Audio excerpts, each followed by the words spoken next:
Briefing کے لیے.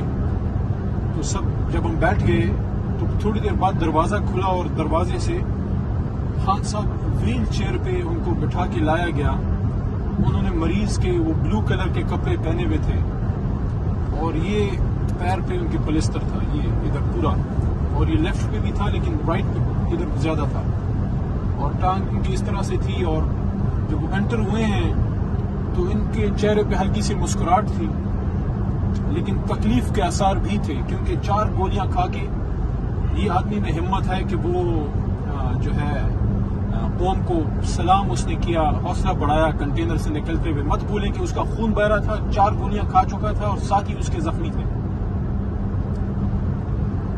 جو پہلا احساس میرے دل میں اس وقت پیدا ہوا وہ یہ تھا کہ عمران خان، ہم نے ایز اے ریاست آپ سے انصاف نہیں کیا.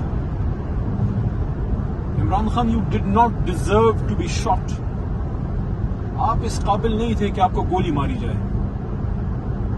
لیکن کیا کریں، یہ نصیب ہے. جس نے بھی اس دھرتی کے لیے سٹینڈ لیا ہے، شیر کی طرح جیا ہے، تو ہمیشہ اس پہ چوہوں نے حملہ کیا ہے.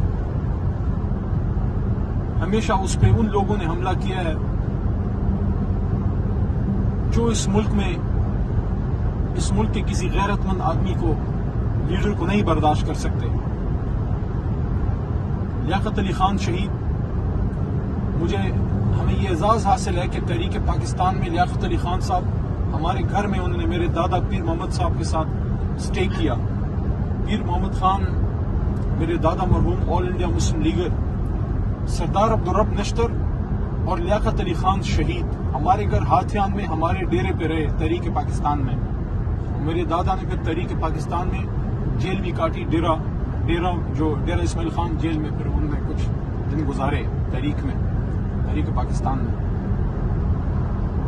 ہمیں یہ بھی اعزاز حاصل ہے کہ 47 میں جب قرارداد پاکستان پاس ہو رہی تھی تو لاہور میں